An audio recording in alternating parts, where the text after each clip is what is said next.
Hi, I'm Tom. I recently got married to someone really important to me, but our journey to this point wasn't easy. I want to tell you about how my wife and I met, starting from the beginning. We both got hired at the same company after college, and we're the same age. Her name's Margaret, but back then, we were just coworkers, and I'd call her Margaret casually. After our orientation, Margaret and I found ourselves working together in the sales department. We both pushed each other to excel, putting in hard work every day. At that time, I had a girlfriend, and things were going smoothly between us.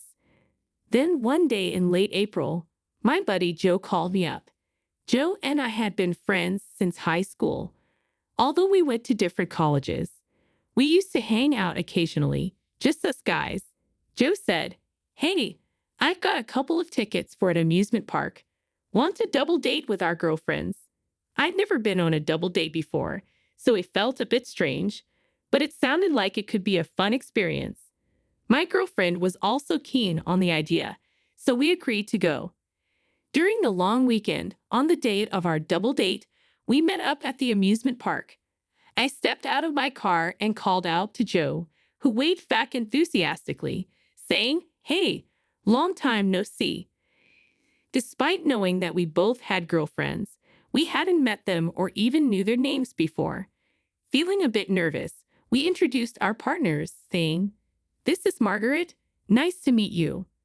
When I saw the girl getting out of Joe's car, I exclaimed, "Wait, Margaret, is that you, Tom?" We both looked at each other and burst out laughing. It turned out that Joe's girlfriend was none other than my coworker, Margaret. "No way. I knew you were in sales.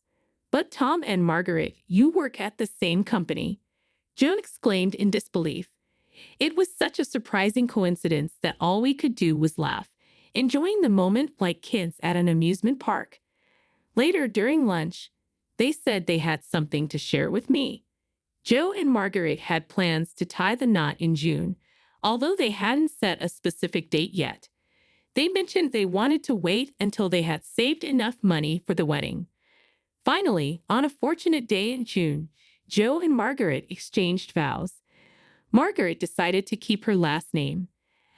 I heard that since they got married, Margaret has been preparing Joe's lunch every day. I listened to all these romantic tales, but meanwhile, I experienced heartbreak when my girlfriend broke up with me that autumn. Ever since she learned about Joe and Margaret's wedding plans, she had been contemplating our relationship's future. I had been pondering it too, but her words hit me hard. "I can't see a future with you," she said.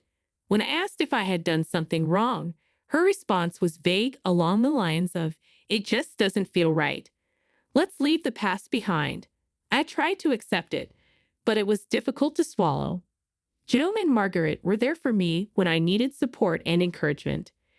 Despite being newly married, they would invite me over for drinks to cheer me up. The three of us, along with other close friends and coworkers, started spending more time together. I thought this wonderful bond would last forever after Joe and Margaret's wedding. However, as the new year arrived and spring approached, marking our second year at the company, something unexpected happened. One Monday morning, Margaret was missing from work. I began to wonder if she was taking an unusual day off when my phone rang. It was a call from an old high school friend, sounding rushed and serious. Without preamble, he delivered the devastating news. Joe had an accident. I was stunned, unable to comprehend the words. "What? Joe, you must be joking. What do you mean he's gone?" The news hit me like a ton of bricks. The accident had occurred the previous night, leaving me in disbelief. Joe was sitting in the passenger seat of a friend's car when another vehicle, driven by a dozing driver, collided with theirs. Despite being rushed into emergency surgery, Joe tragically passed away in the early hours.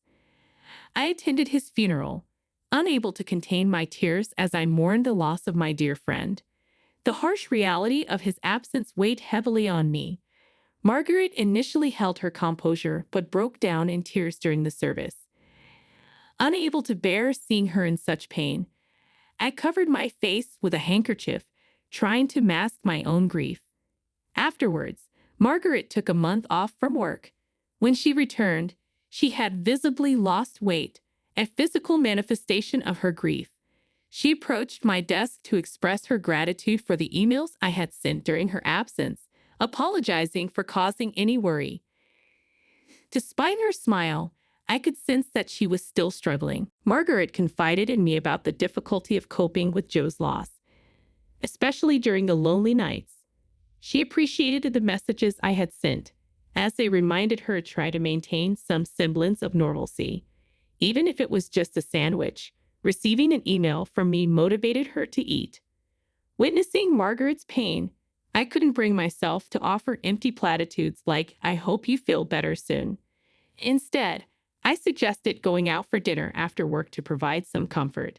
Although she initially declined, citing her reluctance to socialize, we persisted in our invitations until she finally accepted.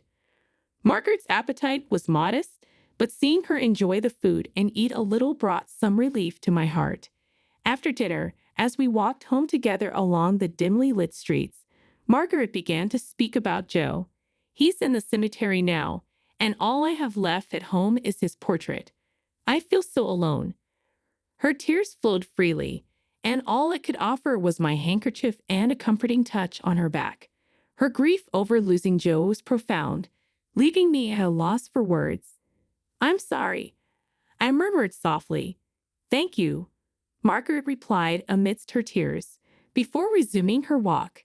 Initially planning to accompany her only part of the way, I couldn't bear to leave her alone in her sorrow, so I walked her all the way home. Once there, I lit a candle in Joe's memory. The room was adorned with pictures from the funeral, alongside joyful photos of Margaret and Joe. Seeing this display, I couldn't help but shed tears myself. "I'm sorry for crying when I should be supporting you," I choked out. Margaret wiped away her tears, acknowledging the frustration of their lost future. "But I have to keep moving forward, for Joe's sake," she shared, her determination shining through her sadness. I wondered how I could best support Margaret. All I can do is listen to her and take her out for meals, I thought, feeling inadequate. Although Margaret found solace in her work, it was evident that she was putting on a brave front. Despite the challenges, she managed to navigate through the first anniversary of Joe's passing, gradually reclaiming her spirits. Throughout this time, our support for her remained steadfast. We continued to invite her out for dinners after work, and I continued to escort her home. On evenings when we returned early, I would light a candle in memory of Joe, honoring his presence in our lives. As I escorted Margaret home one evening, she suddenly asked, "Why do you always walk me home?" Concern laced her voice as she pointed out the dimly lit streets. "I don't want you to be in danger if something happens on the way home," she continued. "Besides, if anything were to happen to you, Joe would be furious." She chuckled lightly, trying to ease the seriousness of her words. "I don't mean to meddle, but I feel responsible for protecting you, someone Joe cared about deeply. Otherwise, he might haunt me in my dreams, scolding me for not looking after you." Margaret's gratitude flowed as she thanked me, sharing in the laughter that followed.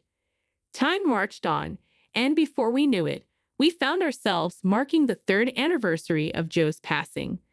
Both Margaret and I threw ourselves into our work with renewed vigor.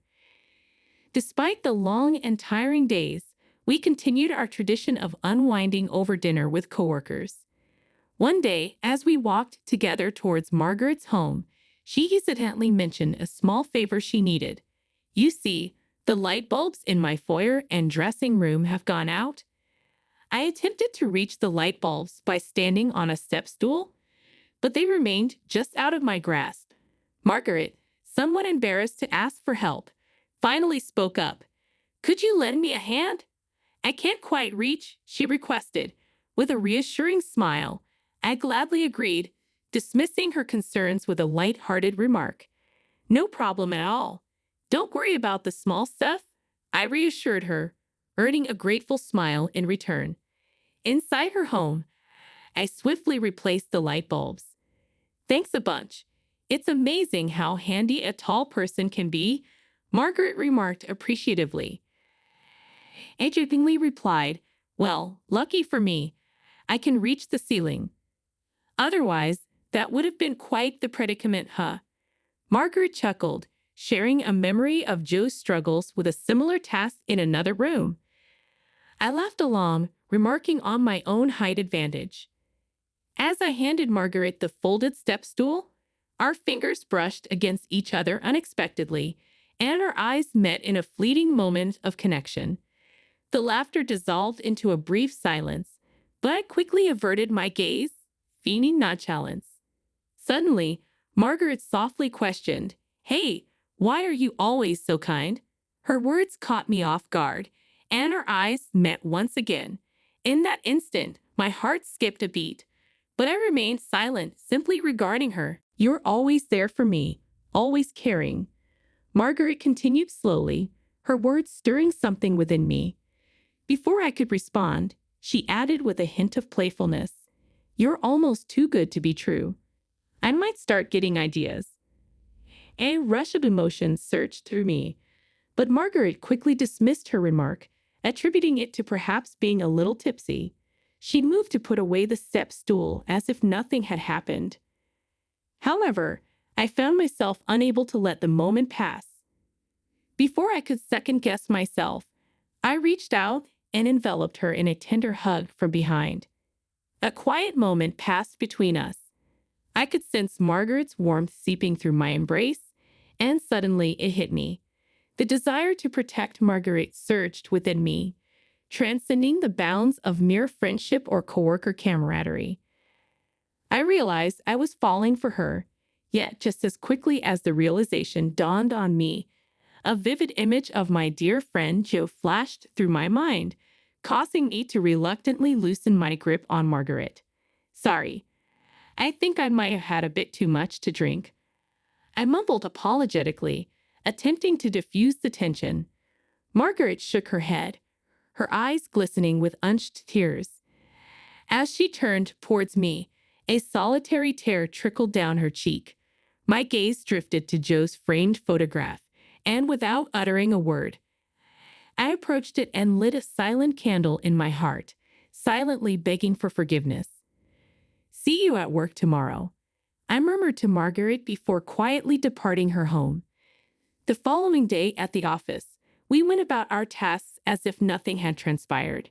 Yet, with every exchanged glance, an unspoken weight hung heavy between us. I suspected Margaret felt it too. This silent dance continued for some time, till one evening, as I escorted Margaret home after dinner with coworkers, an unusual silence enveloped us. Sensing the unspoken words that had been lingering between us, it came to a halt, and Margaret followed suit. Summoning all my courage, I finally voiced my feelings. "Is it wrong if it's me? I'd want to stand by your side in any capacity," I confessed, my words brimming with sincerity. Margaret met my gaze, and after a pregnant pause, she nodded in acceptance. "Yes," she replied softly, acknowledging my sentiments. But this was not the end of our story. On my day off that week, I made a pilgrimage to a particular place, Joe's graveside.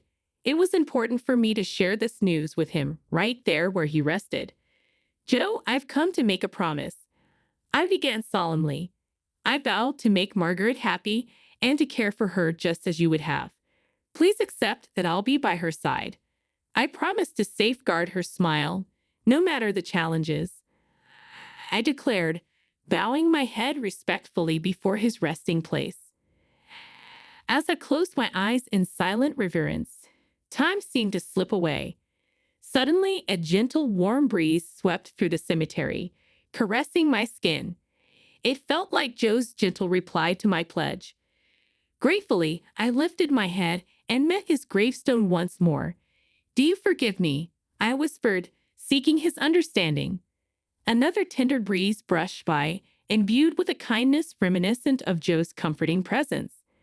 Thank you, I murmured, bowing my head once more. I promised to honor this vow. I vowed to Joe before departing. A decade had passed since that solemn moment. Margaret and I had grown inseparable, living together in a partnership akin to a common law marriage. On appointment day after marking Joe's 13th anniversary, Margaret confided in me as we paused at a park after visiting his grave. With trembling hands, she revealed a marriage license, her eyes brimming with emotion. Embraced Margaret tightly, assuring her that there was no need for apologies. Remember, we said any form of us is just right. I reminded her, attempting to lighten the mood. Margaret's tears flowed freely, but she nodded in agreement, managing a fragile smile. Don't cry, I teased gently. I made a promise, man to man. I chuckled, diverting her attention from her tears. With renewed resolve, we exchanged vows and became husband and wife. 2 years later, our family welcomed a new member, a beautiful baby girl who bore a striking resemblance to Margaret. On the day of her birth, a meteor shower graced the sky, a celestial spectacle that felt like Joe's blessing from above. Our daughter brought boundless joy into our lives, filling our home with her infectious laughter. As we cherish our family and continue to honor our commitments, we find solace in the belief that Joe watches over us, content to see Margaret's radiant smile. And so, we embrace life's journey, living each day in a way that honors our loved ones and ensures that our family always finds reason to smile.